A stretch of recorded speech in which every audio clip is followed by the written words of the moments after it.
Telugu YouTube ఛానల్లో మీ వ్యాపార ప్రకటనల కోసం 9154949554కి కాల్ చేయండి. మరి ఈరోజు కాంగ్రెస్ పార్టీ అధికారంలోకి వచ్చింది. మొన్న జరిగినటువంటి శాసనసభ ఎన్నికల్లో కాంగ్రెస్ పార్టీ ఈనాటి ముఖ్యమంత్రి రేవంత్ రెడ్డి గారు కాంగ్రెస్ పార్టీ అధ్యక్షుడు ఆయన ఇప్పుడు కూడా ఆయన రోజు అనేక రకాల మాట్లాడాడు.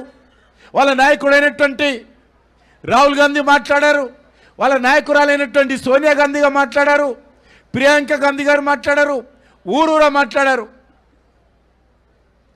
యూత్ డిక్లరేషన్ పేరుతో ఈ టీఆర్ఎస్ పార్టీ తెలంగాణ యువతకు అన్యాయం చేసింది. మా పార్టీ అధికారంలోకి వస్తే, కాంగ్రెస్ పార్టీ అధికారంలోకి వస్తే మేము న్యాయం చేస్తామని అనేక రకాల హామీలు ఇవ్వడం జరిగింది. కానీ ఈరోజు పరిస్థితి ఏంది? ఏరు దాటేంత వరకు ఓడమల్లన్నా, ఏరు దాటినాక బోడిమల్లన్న విధంగా ఈరోజు వ్యవహారం చేస్తూ ఉన్నారు రేవంత్ రెడ్డి గారు. ఆ రకంగా ఈరోజు వచ్చిన ఈ యొక్క 8 నెలల్లోనే తెలంగాణ యువతకు అనేక రకాలుగా మోసం చేసినటువంటి, అన్యాయం చేసినటువంటి ప్రభుత్వము కాంగ్రెస్ పార్టీ ప్రభుత్వము, ముఖ్యమంత్రి రేవంత్ రెడ్డి గారని మనం చేస్తూ ఉన్నాం. మాట్లాడమే కాదు, అవమానం చేసే విధంగా ఏ విద్యార్థులైతే, యువకులైతే తెలంగాణ కోసం బలిదానం చేసి ఆనాటి ప్రభుత్వాన్ని మెడలు వంచి తెలంగాణ తెచ్చుకున్నారో ఈరోజు వాళ్ళందరినీ కూడా మరి ఇష్టారాజ్యంగా అవమానం చేసే విధంగా ముఖ్యమంత్రి మాట్లాడము చాలా విచారకరమని ఈ సందర్భంగా మనం వస్తున్నాను. ముఖ్యమంత్రి వ్యాఖ్యలను తెలంగాణ యువత ఖండించాల్సినటువంటి అవసరం ఉంది. ఉస్మానియా యూనివర్సిటీ అంటే అది త్యాగాలకు కేంద్రము, ఉద్యమాలకు అడ్డా.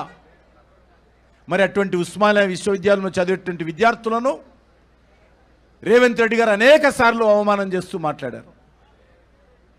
మరి ఈరోజు పరిస్థితి ఏంది? అనేక రకాల హామీలు ఇచ్చారు. ఈరోజు 2 లక్షల ఉద్యోగాలు ఇస్తాము ఏకకాలంలో అని చెప్పారు. నేను ఇంకా నా దగ్గర పేపర్ పెట్టుకున్నా. మొత్తం full page advertisement youth declaration పేరు మీద, మరి 6 గ్యారంటీల పేరు మీద 100 రోజుల్లో చేయాల్సినటువంటి అంశాలు ఒక్కసారి ముఖ్యమంత్రి చదవాల్సినటువంటి అవసరం ఉంది, జ్ఞాపకం చేసుకోవాల్సిన అవసరం ఉంది. ఏ ఒక్కటి కూడా అమలు చేయలేదు. నిన్న మొన్న ఇచ్చినటువంటి రైతు రుణమాఫీ కూడా రైతులను, తెలంగాణ సమాజాన్ని మభ్యపెట్టేట విధంగా ఉంది. రైతుల రుణమాఫీ కూడా ఈరోజు ఇస్తానన్నటువంటి హామీ ప్రకారం రైతు రుణమాఫీ చేయలేదు. అరకొర మాఫీ చేసి, కొంతమందికే వేసి, మిగతా వాళ్ళందరినీ మోసం చేసి, వెన్నుపోటు పొడిచి ఈరోజు రైతు రుణమాఫీ జరిగిందని చెప్పి ముఖ్యమంత్రి గారు ఈరోజు ఊరూరా పోస్టర్లను పంపించి, కటౌట్లను పంపించి, పాలను పంపించి, మనుషులను పంపించి ఊరూరా పాలాభిషేకం చేసుకుంటున్నాడు. ఆ పాలు కూడా ఇక్కడి నుంచే పంపిస్తున్నాయి. ఆ పరిస్థితి ఉన్నది. ఈరోజు 2 లక్షల ఉద్యోగాలు ఎక్కడ పోయినాయి రేవంత్ రెడ్డి గారు, ఎక్కడ పోయినాయి రాహుల్ గాంధీ గారు? ఈరోజు తెలంగాణ విద్యార్థి యువత ఈరోజు కాంగ్రెస్ పార్టీని ప్రశ్నిస్తూ ఉన్నది, రాష్ట్ర ప్రభుత్వాన్ని ప్రశ్నిస్తూ ఉన్నది. తెలంగాణ యువత ఈ సందర్భంగా మనం చేస్తూ ఉన్నాను. మీరు ఇచ్చిన జాబ్ క్యాలెండర్ ఎక్కడ పోయింది? జాబ్ క్యాలెండర్ మీరు ప్రకటించారు, డేట్లతో సహా, నెలతో సహా జాబ్ క్యాలెండర్ ప్రకటించారు. కానీ ఆ జాబ్ క్యాలెండర్లో ఉన్నటువంటి ఒక్క అంశాన్ని కూడా, ఏ రోజు ఏ రకమైనటువంటి ఉద్యోగాలు భర్తీ చేస్తామో డేట్లతో సహా, నెలతో సహా ప్రకటించినటువంటి రేవంత్ రెడ్డి ఈరోజు ఆ యొక్క జాబ్ క్యాలెండర్ గురించి మర్చిపోయాడు. నేను ఇంతకుముందు చెప్పినట్టు అధికారంలోకి వచ్చిన తర్వాత ఈరోజు రేవంత్ రెడ్డి ప్రభుత్వము ఆ ఇచ్చిన హామీల గురించి మర్చిపోతూ ఉన్నాడు. ఎందుకంటే మనకు అనుభవం ఉంది. టీఆర్ఎస్ పార్టీ కూడా 10 సంవత్సరాలు అధికారంలో ఉన్నప్పుడు అనేక రకాలుగా మభ్యపెట్టింది, మోసం చేసింది తెలంగాణ యువతను.